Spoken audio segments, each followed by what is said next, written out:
जय माता दी दोस्तों, मैं हूँ अर्चना तिवारी। स्वागत करती हूँ अपने चैनल ज्ञान की बात विद अर्चना चिंतामणि में आप लोगों का।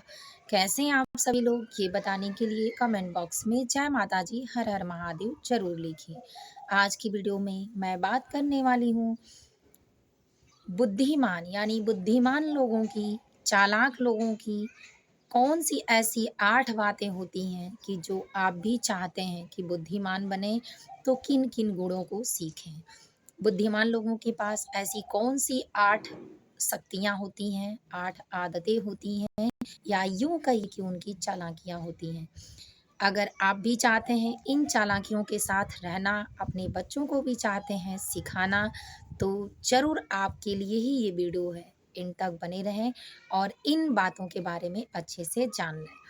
ये 8 बातें अगर आप में हैं, तो आप दुनिया में कहीं भी रहेंगे, तो आप अपने हर समस्या का समाधान कर लेंगे। आज के युग में माता-पिता पढ़ाई से ज़्यादा इन्हीं बातों का इम्पोर्टेंट देते हैं। इन्हीं बातों को ज़्यादा वायरल होने से या ट्रेंडिंग में आने से बातें समझ में आती तब हैं कि जब बीत जाता है। लेकिन अगर आप इन बातों में बने रहेंगे, तो आज की ट्रेंडिंग में यही बात आपके लिए ज़्यादा कामदायक होगा। तो दोस्तों, आप हमारे साथ हमारे वीडियो में एंड तक बने रहें, जिससे आपको समस्त जानकारियाँ प्राप्त हो सकें। इससे पहले अगर आप हमारे चैनल पर नए हैं, तो मेरे हर वीडियो का नया नोटिफिकेशन आपको पहले प्राप्त हो, इसके लिए हमारे चैनल को सब्सक्राइब कर लें। अगर मेरी वीडियो दोस्तों आपको पसंद आती है, तो कृपया करके लाइक ज़रूर कर लें। आपके एक लाइक और एक सब्सक्राइब से हमारी भी हिम्मत और ताकत बढ़ जाती है। तो दोस्तों, चलिए बिना देर किए जानते हैं कि चालाकियाँ तो चालाकियाँ होती हैं, पर बुद्धिमानियाँ कुछ अलग ही होती हैं। अगर बुद्धि आपके पास है, तो आप दुनिया में चाहे जहाँ भी रहेंगे, खाने की वजह से परेशान नहीं रहेंगे। अगर आपके पास ये गुण है, तो ये गुण ही आपको इतना परफेक्ट बना देंगे कि आपको किसी की ज़रूरत नहीं पड़ेगी। अगर ये गुण आपके पास हैं, ये 8 शक्तियाँ आपके पास हैं, तो आपको अपने किसी भी काम में किसी की ज़रूरत, राय लेने की नहीं पड़ेगी। अगर ये शक्तियाँ और ये 8 चीज़ें आपके अंदर अंदर से समाहित हैं, तो याद रखिए ये बातें कि आप कभी भी अकेले नहीं हैं। धन आपके घर में रखा जाता है, तिजोरी में रखा जाता है, लेकिन ये जो गुण है, जो ये 8 शक्तियाँ हैं, ये प्रबल हैं कि जो आप अपने शरीर में, अंतर आत्मा से, अपने वाणी में, अपने चरित्र में लेकर घूमते हैं कि जिससे आपके पास पैसा ना रहते हुए भी पैसे का बारिश होता है। आप सम्मान किसी को अभी दे नहीं पाते हैं, तभी आप पे सम्मान का फूलों का बारिश होता है। तो दोस्तों, इन सारी बातों को जानने के लिए आपको हमारे चैनल पर एंड तक हमारे साथ बने रहना होगा, जिससे आप जान पाएँ। और मेरा ये रिक्वेस्ट है कि जो माता-पिता चाहते हैं कि हमारे बच्चे ऐसे हों, तो उनको शुरू से प्रखर बनाने की प्रक्रिया शुरू रखें। इसके लिए आपको मेरे वीडियो की सारी बातें स्पष्ट रूप से सुननी होगी और समझनी होगी। जो बातें समझ में ना आए, आप कमेंट करें, मैं फिर से इस वीडियो को दोबारा रिपीट करके आपको बता सकती हूँ। तो दोस्तों, चलिए सबसे पहले जानते हैं, सबसे पहले काम करने की क्षमता यानी सहन शक्ति। जिस बच्चे के पास सहन शक्ति होती है कि थोड़ा भी चोट लगने के बाद या चोट लगने के बाद, डाँटने के बाद ज़्यादा रोकर दिखावा नहीं करता है या ज़्यादा परेशान नहीं करता है और झाड़ कर खुद ही उठ जाता है, ऐसा बच्चा सहनशील होता है। ऐसा व्यक्ति, मैं एक बच्चा और एक व्यक्ति जो बड़ा है, एक छोटा है, एक बड़ा है, मैं दोनों से कंपेयर करके इसलिए बता रही हूँ, ताकि आप दोनों बातों को समझ पाएँ कि आप जिस स्थिति के हों, उस स्थिति में इस वीडियो को या उस शब्द को समझने के बाद अपने ऊपर लागू कर पाएँ। बच्चे पे कर पाएँ तो बच्चे के लिए करें और बड़े हैं तो बड़े होकर करें, लेकिन करें ज़रूर। तो दोस्तों, इसलिए कि अगर बच्चा झाड़कर उठ जाता है उस गंदगी को या खुद को चोट लगने के बाद उस जगह को सहलाकर अंदर से शांत हो जाता है और दिखाकर रोता नहीं है, इसका मतलब वो बच्चा बुद्धिमान है। तो आप, अगर वो बुद्धिमान है तो ठीक है, नहीं है तो उसको वहाँ डाँटने की ज़रूरत है कि उठो, तुरंत चलो, ताकि उस आपके कड़वेपन से तेज़ी से उठेगा और वो शक्ति उसके में समाहित हो जाएगी। तो ये उपाय करें। आप अपने लिए अगर हैं, तो अपने लिए चाहे दर्द ज़्यादा हो, चाहे कम हो। कहते हैं मर्द की आदत तो होती ही है दर्द सहने के लिए, लेकिन औरतें उससे ज़्यादा सहनशील होती हैं। वो माँ दुर्गा, माँ काली, माँ लक्ष्मी, पूजनीय होती हैं, माँ के रूप में भी होती हैं, पत्नी के रूप में भी होती हैं, बहन के रूप में भी होती हैं।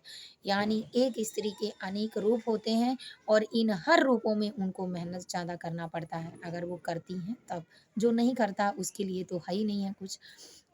तो इसलिए हर रिश्ते को निभाने के लिए और हर काम को करने के लिए मेहनत पड़ती है।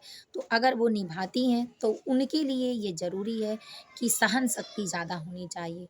थोड़ी बहुत बात में उबाल ना आए, बात को उल्टा ना घुमाती हूँ, बात को सीधे से लेती हूँ, ज़्यादा भी हो तो भी कम करके सोचती हूँ और हाइपर ना हो इसके लिए। तो दोनों के लिए सहन शक्ति होना बेहद ज़रूरी है। मैं छोटे उदाहरण में आपको बताऊँगी। दोस्तों, दूसरा है किसी भी काम को सीखने की इच्छा। यानी चाहे काम कुछ भी हो, बुद्धिमान लोगों की एक आदत होती है कि आप एक काम अगर वो कर रहे हैं तो एक काम को नहीं सीखते हैं। वो हर काम में अपनी उत्सुकता दिखाते हैं और हर काम को सीखने की इच्छा रखते हैं। चाहे वो गंदगी साफ करना हो, तरीका हो, या अपने घर का समस्त काम-काज करने का तरीका हो, या पढ़ाने का तरीका हो, बोलने का तरीका हो, समझाने का तरीका हो, समझने का तरीका हो, कुछ सीखने बनाने का तरीका हो, तो ये तरीका उनके पास प्रबल होता है। यानी वो बच्चा भी बन जाते हैं, यंग भी बन जाते हैं, बूढ़े भी बन जाते हैं। वो जिस काम को सीखना होता है उसमें उत्सुकता दिखाते हैं, इसलिए बुद्धिमान होते हैं। क्योंकि जब व्यक्ति अपने आप को प्रयोग में लाता है, अभ्यास में लाता है, निरंतर उस चीज़ का अभ्यास करना जानता है, तो ऐसा व्यक्ति बुद्धिमान होता है। तो बुद्धिमान का दूसरा लक्षण। तीसरा लक्षण, उस व्यक्ति को आप चाहे जितना प्रेशर दे दीजिए, काम दे दीजिए, वो निश्चित रूप से गंभीरता बनाए रहता है। अपने काम को लेकर घबराता नहीं है, हर काम को स्टेप बाय स्टेप करना शुरू कर देता है। और चौथा लक्षण है कि वो हर काम को, जो कठिन काम होता है उसको पहले करता है। यानी जो उसका कठिन काम होता है, जैसे कोई बुक ही पढ़ना है और बेहद कठिन है, लग रहा है कि वो नहीं करेगा, तो सबसे पहला एनर्जी वो अपना वहीं वेस्ट करेगा, ताकि थकने के बाद जो उसको समझ में आ रहा है वो आसानी से कर सकता है। लेकिन जिस एनर्जी के साथ उसको समझना है वो एनर्जी पहले उस पे देता है, ताकि उसको अच्छे से कर पाए, अच्छे से समझ पाए। तो दोस्तों ये याद रखें कि बुद्धिमान अगर बनना है तो अपने बच्चों को बुद्धिमान बनाना है। तो हर काम को करने, सीखने, करने के लिए क्षमता आपको देनी होगी, बार-बार रोकना-टोकना होगा, कहना होगा, करवाना होगा। हर बात को सीखने के लिए उसको प्रोत्साहित करना होगा, तुम ऐसे करो तो ये करूँगी, वो करूँगा, ऐसे ही चॉकलेट दूँगा, टॉफ़ी दूँगा, घुमाने ले चलूँगा। मतलब आप जो करिए बच्चों में, लेकिन आदत डालिए कि आपका बच्चा हर बात को सीखे, आपका बच्चा सही से बात करना सीख ले, आपका बच्चा हर काम को ट्रीट करना सीख ले और एक्सेप्ट करना सीख ले। तो दोस्तों चौथा रहा कि आप इच्छा तो ज़ाहिर करते हैं, लेकिन उसके साथ सीखने की कला और क्षमता रहने की कला आपके पास भर-भर के हो। 5वाँ है, तो 5वाँ, बुद्धिमान व्यक्ति सुनता ज़्यादा है और बोलता कम है। जैसे अगर वो बराबर बोलेगा तो उसकी एनर्जी लॉस होगी। कभी-कभी गुस्से में, ईर्ष्या में, क्रोध में उसके मुँह से गलत शब्द निकलते हैं, जो सामने से सम्मान घट जाते हैं। मिलने वाले उस व्यक्ति का चरित्र गलत गिना जाता है। उस व्यक्ति के बारे में लोग अनाप-शनाप बोलते हैं, कहते हैं दुआ और बददुआ में दोनों में अंतर होता है। कभी गलती से अगर किसी के प्रति आपने कुछ गलत बोला, उसने बददुआ दिया, तो कभी बददुआ भी पीछा नहीं छोड़ती है और दुआ कभी साथ नहीं छोड़ती है। तो याद रखें कि आपको ज़्यादा सुनना और कम बोलना है। जहाँ ज़रूरत पड़े वहीं बोलें, क्योंकि सहन शक्ति सबसे बड़ी शक्ति होती है। अब दोस्तों जानते हैं छठा नंबर। छठा नंबर, जो व्यक्ति बुद्धिमान होता है वो सारी बातों को सुनने के बाद, जैसे कहीं उसको बैठा दिया जाए कि तुम न्याय करो, या ऐसा कह दिया जाए कि तुम्हारे सर पे ये चीज़ है, ज़िम्मेदारियाँ हैं, तो उस ज़िम्मेदारियों को समझने के बाद उस बोझ को उठाता है। या किसी भी चीज़ में, बातों में फैसला करना है तो सबका सुनने के बाद ही न्याय करता है। जिस तरह से जज सारी बातों को अच्छे से सुनता, समझता, सबूतों को देखता, विश्वास करता, टाइम देता, तब जाके आपका न्याय करता। ठीक बुद्धिमान व्यक्ति भी यही काम करता है। अब जानते हैं दोस्तों 7वाँ नंबर। 7वाँ नंबर, ऐसा व्यक्ति दूसरों का हर परिस्थिति में खाना जानता है, अपना खिलाना कम जानता है। क्योंकि ऐसा नौबत ही नहीं आता कि उसको खिलाना पड़े। वो अपने किसी भी काम को बिगाड़ता नहीं है। अपने काम काम पर 100% फ़ोकस करता है। अपने काम करने के बाद ही किसी अन्य काम में जाता है। अपने समस्त ज़िम्मेदारियों को बहुत अच्छे से निभाता है। उसके पास पावर कैपेसिटी जो होती है, ज़्यादा होती है। तो इसीलिए आप आदत बना लें कि कोई काम अगर आपका अधूरा है, तो पहले उसको पूरा करें, तब किसी और के बारे में सोचें। क्योंकि 2 जगह देखने वाले व्यक्तियों का ना तो आगे का मिलता है, ना पीछे का मिलता है। इसलिए आप जो कर रहे हैं पूरी इच्छा से, पूरे मन से, लगन से, मिलकर दिल-दिमाग से करें, तो कहा जाता है कि बाड़ी और संयम दोनों अलग-अलग रास्ते हैं।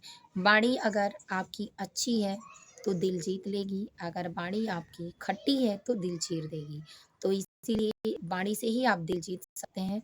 तो अपनी बाड़ी पर विराम कर समस्त कार्यों को बखूबी बिना किसी परेशानी के और बिना किसी गलत व्यवहार के निभाएँ। इससे आपकी ज़िम्मेदारियों में भी ज़रा इज़ाफ़ा मिलेगा। आप सही से कर पाएँगे और दूसरा आपको सम्मान प्राप्त होगा, नई ऊर्जा मिलेगी।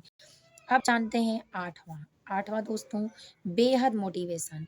बुद्धिमान व्यक्ति अपने आप को खुद मोटिवेट करता है और अपनी बड़ाई खुद करता है, अपने लिए खुद सुनता है, अपना ख़्याल खुद रखता है, अपने स्वास्थ्य का ख़्याल रखता है, अपने परिजनों का ख़्याल रखता है, अपने समस्त कामों को एक साथ फ़ोकस करता है, वो आलसी नहीं होता है।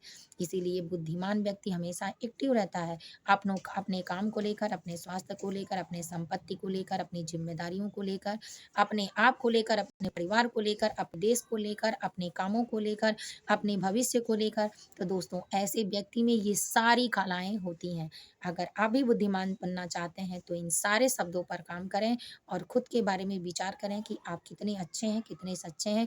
जो कमियाँ हैं उसको सुधारें और सुधार कर आगे बढ़ें। कहा जाता है जो व्यक्ति अपने अवगुणों का त्याग करने के लिए खुद को दीपक की भांति जलाता है, वो एक दिन वक़्त को बदल कर इतिहास ज़रूर लिखता है। ऐसे व्यक्ति को सफलता हमेशा प्राप्त होती है। कहते हैं अगर आपका कोई अपना आपसे पूछे कि मैं क्या बनूँ मुझे रास्ते नहीं मिल रहे हैं, तो आप कह दीजिए कि बनना है तो इतनी मेहनत करके समुंदर बनो कि तुमको नापते-नापते लोगों के पसीने छूट जाएँ। तो जय माता दी दोस्तों, फिर मिलेंगे एक नए वीडियो में नए ज्ञान के साथ। तब तक वीडियो यहीं एंड करती हूँ। वीडियो पसंद आया हो तो लाइक ज़रूर कर लें। कमेंट में चाहे जो लिखें आप कमेंट ज़रूर करें। जय माता जी।